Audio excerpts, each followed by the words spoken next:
오두막 편지 두 번째, 진정으로 하고 싶은 일을 하라. 장작 벼늘을 바라보며 장마가 오기 전에 서둘러 땔감을 마련했다. 한여름의 땔감이라니 듣기만 해도 덥게 여길지 모르지만 궁벽한 곳에서는 기회가 있을 때 미리미리 준비해 두는 것이 살아가는 지혜다. 오두막에 일이 있을 때마다 와서 도와주는 일꾼이 지난 봄에 일을 하러 올라왔을 때 땔감이 다 되어 간다는 말을 했더니 며칠 전 내가 집을 비운 사이 나무를 실어다 놓았다. 어디서 구했는지 땔감으로는 가장 불담이 좋은 참나무다. 어제 오늘 통나무를 난로와 아궁이에 지피기 좋도록 톱으로 잘라 함께 버늘을 쌓았다. 제재소에서 피죽만 한 차 더 실어다 놓으면 두어 해 땔감 걱정은 하지 않아도 된다. 운동 삼아 그때그때 통장작을 도끼로 패서 쓰면 될 것이다.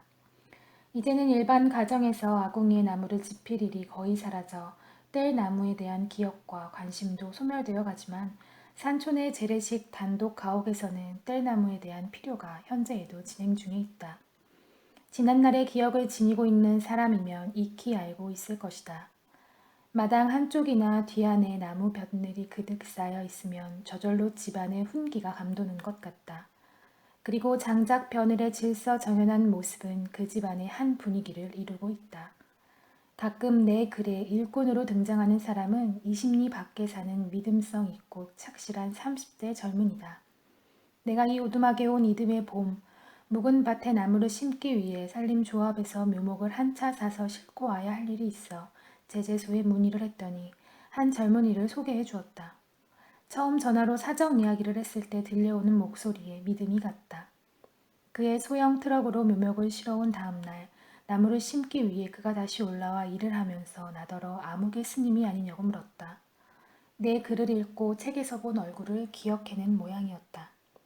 나는 웃으면서 혼자만 알고 있지 아무한테도 발설하지 말라고 단호하게 당부를 해두었다. 그때의 당부는 오늘까지도 잘 지켜지고 있다. 그의 이름을 밝히지 않는 것은 내 거처를 세상에 알리고 싶지 않은 것과 같은 이유에서다. 일남일녀의 가장인 그는 머리가 총명하여 무슨 일이든지 거의 만능이다.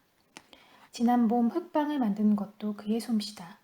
부양가족이 있어 허리가 휘도록 일을 하면서도 여가만 있으면 책을 가까이 하는 중심이 잡힌 사람이다. 그는 가을바람이 불어오면 외로움을 타는 가슴이 따뜻한 사내이기도 하다. 내가 이 외진 오두막에 살면서 일이 있을 때마다 올라와 기꺼이 도와주는 신실한 그가 없었다면 내 오두막 살림살이는 너무나 팍팍할 뻔했다. 그를 만난 인연에 나는 안으로 늘 고마워하고 있다. 한 사람이 다른 사람의 삶에 도움을 준다는 것은 인간의 신의와 유대를 그만큼 굳게 맺어주는 일이기도 하다. 뜰의 잡초가 무성해졌는데도 나는 그대로 놓아둔 채 크게 자란 것들만 뽑아냈다. 내 성미를 잘 아는 사람이라면 이런 뜰을 보고 이상하게 여길 것이다. 지난해까지만 해도 뜰은 늘 말끔히 풀이 뽑히고 정갈하게 비질이 되어 있었다. 나이 먹어가는 탓인지 게으른 변명인지 요즘에 와서는 내 생각이 많이 달라져 가고 있다. 그대로 두어도 좋을 것에는 될 수 있는 한 손질을 덜하고 그대로 바라보기로 한 것이다. 있는 사물을 그대로 본다는 것은 내 자신과 대상을 수평적으로 같은 자리에서 대함이기도 하다. 이 세상에는 사람만 사는 것이 아니라 수많은 생명들과 함께 살고 있다. 모든 존재는 저마다 그 존재 이유를 지니고 있다. 그런데 우리들은 사람 표준으로만 생각하고 둘레의 사물을 인간 중심의 종속적인 관계로 여기기 때문에 지금 지구촌에 온갖 이변이 일고 있다고 나는 생각한다. 잡초만 해도 그렇다. 논밭에 자라난 잡초는 곡식을 위해 어쩔 수 없이 뽑아내지만 잡초 그 자체는 결코 잡초가 아니라 그 나름의 존재 이유를 지니고 있다. 말하자면 커다란 생명의 잔치에 함께 동참하고 있는 것이다. 옛 사람은 이런 말을 하고 있다. 풀이 걸음을 방해하거든 깎고 나무가 관을 방해하거든 잘라내라. 그 밖의 일은 자연에 맡겨두라. 하늘과 땅 사이에 서로 함께 사는 것이야말로 만물로 하여금 제각기 그 삶을 완수하도록 하는 것이니라. 새벽에 내리는 비. 새벽에 비 내리는 소리를 듣고 잠에서 깨어났다. 머리맡에 소곤소곤 다가서는 저 부드러운 발자국 소리. 개울물 소리에 실려 조용히 내리는 빗소리에 귀를 기울이고 있으면 살아있는 우주의 맥박을 느낄 수 있다. 새벽에 내리는 빗소리에서 나는 우주의 호흡이 내 자신의 숨결과 서로 이어지고 있음을 감지한다. 그 무엇에도 방해받지 않는 자연의 소리는 늘 들어도 시끄럽거나 무료하지 않고 우리 마음을 그윽하게 한다. 사람이 흙을 일구며 농사를 짓고 살던 시절에는 이와 같은 자연의 소리를 들으면서 그 질서 안에서 넘치지 않고 순박하게 살 수 있었다. 작은 것에 만족하고 적은 것에도 고마워했다. 남이 가진 것을 시샘하거나 넘보지도 않았다. 자기 분수에 자족하면서 논밭을 가꾸듯 자신의 삶을 묵묵히 가꾸어 나갔다. 그러나 물질과 경제를 사람보다도 중요시하고 우선시하는 요즘 세상에서는 농사를 짓는 사람들까지도 대부분 예전 같은 감성과 덕성을 지니고 있지 않다. 농사도 이제는 기업으로 여겨 먼저 수지타산을 따져야 하기 때문이다. 논밭을 조상으로부터 물려받은 신성한 생명의 터전으로 여기기보다는 생산과 효용의 수단으로 이용하고 있을 뿐이다. 흙을 가까이 하면서도 흙이 지니고 있는 그 덕성과 생명의 질서를 몸에 익히지 못하는 것은 흙한테 죄송하고 또한 흙의 은혜를 저버리는 일이기도 하다. 좁은 땅덩이의 인구는 불어나 어쩔 수 없이 양계장처럼 켜켜이 올려놓은 아파트라는 주거 형태는 우선은 편리하겠지만 인간의 본질과 장래를 생각할 때 결코 이상적인 주거 공간은 못 된다. 그 같은 주거 공간에는 생명의 근원인 흙이 없다. 허공에 매달려 추상적이고 관념적으로 살아가는 생태이므로 인간 생활이 건강할 수 없다. 한마디로 요약하면 사람은 흙에서 멀어질수록 병원과 가까워진다. 우리에게는 각자가 짊어지고 있는 상황이 있다. 좋건 싫건 그 상황 아래서 살아가지 않을 수 없다. 자신의 뜻은 보다 단순하고 소박하게 살고 싶은데 주변의 상황은 그렇게 살기를 허용하지 않는다. 이게 아닌데 아닌데 하면서도 어쩔 수 없이 끌려가면서 사는 일이 허다하다.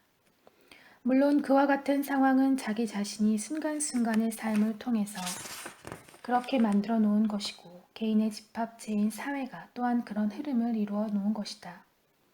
이를 다른 용어로 표현하자면 우리들의 삶은 업의 노름이라고 할 수 있다. 개인의 상황을 별업이라 하고 사회적인 상황을 공업이라고 한다. 우리 둘레가 온통 부정부패와 검은 돈의 거래로 들끓고 있는 요즘의 현실을 지켜보면서 우리 시대가 저지른 업의 노름을 실감하게 된다. 탐욕이 생사윤회의 근본 요인이라는 말도 있지만 모두 분수밖의 욕심 때문에 나라 꼴이 이 지경에 이른 것이다.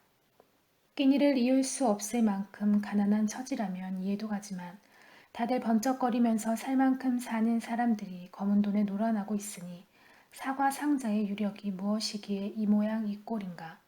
자기 분수와 명예를 목숨처럼 지키면서 꿋꿋하게 살았던 우리 선인들의 선비 정신을 생각하면 돈의 노예로 전락해버린 그 후손인 우리의 설 자리는 과연 어디일까 싶다. 알퐁스 도데를 기억하는가? 남프랑스 프로방스의 한 양치기의 아름다운 이야기 별을 쓴 작가를. 아를르 역전에서 버스를 타고 한 10여 분 달리면 퐁비에이라는 시골 마을이다. 버스에서 내려 다박소리 듬성듬성한 메마른 언덕을 올라가면 정상에 작은 풍차집이 하나 있다. 알퐁스 도데가 1866년경 풍차 방앗간 소식의 연작을 썼던 곳이 바로 여기다. 지금은 도대 기념관으로 쓰이고 있는데 론강 언저리에서 불어오는 서북풍으로 풍차를 돌려 미를 빠턴 방앗간이다. 오늘 소개하려는 이야기, 황금의 뇌를 가진 사나이도 도대가 이곳에서 쓴 것이다. 이야기는 이와 같이 이어진다. 옛날에 머릿속이 온통 황금으로 된 사나이가 있었다. 그가 세상에 태어났을 때 의사들은 그 아이가 오래 살지 못할 것이라고 생각했다. 아이의 머리가 이상하리만큼 크고 무거웠기 때문이다. 어느 날 그는 계단에서 굴러떨어져 대리석 층계에 이마를 세게 부딪힌다. 순간 그의 머릿속에서 쇠붙이가 덜거덕 쏟아리는 소리가 들린다. 부모가 놀라서 뛰어와 아이를 일으켜보니 큰 상처는 없었지만 머리카락 사이에 삐죽이 황금 부스러기가 나와 있는 걸 보고 그 아이가 황금으로 된 뇌를 가지고 있다는 사실을 비로소 알게 된다. 이날부터 부모는 아이를 누가 유괴해 갈까봐 밖에 나다니지 못하게 한다. 아이가 자라서 18살이 되었을 때에야 부모는 그가 태어날 때부터 가지고 있던 비밀을 알려준다. 그러면서 너를 키우느라고 애간장을 태웠으니 그에 대한 보답으로 머릿속에 황금을 조금만 나누어 줄 수 없겠느냐고 한다. 아이는 선뜻 호두알 크기만한 황금 덩어리를 자신의 두개골에서 떼어내어 어머니에게 드린다. 그는 이때부터 머릿속에 들어있는 값비싼 황금에 정신이 팔려 이 황금이면 세상에 무엇이든 일인지 할 수 있을 거라고 자만하게 된다. 그는 황금을 마구 낭비하면서 왕족처럼 사치스럽게 살아간다. 뇌 속의 황금은 방탕한 생활로 인해 자꾸 줄어들고 못된 친구에게 도둑맞기도 한다. 그러다가 마침내 골속이 다 비어 인생을 제대로 살아보지도 못한 채 죽음에 이르게 된다. 이 이야기는 다음과 같이 끝을 맺고 있다. 세상에는 하찮은 것을 위해 자신의 소중한 황금을 마구 낭비하는 불쌍한 사람들이 많다. 그 하찮은 것들로 인해 그들은 하루하루를 고통 속에 살다가 처참한 죽음을 맞이한다. 자신의 좋은 특성과 잠재력으로 상징되는 당신이 지닌 그 황금은 무엇인가? 소중한 그 황금을 혹시나 하찮은 일에 탕진하고 있지는 않는가?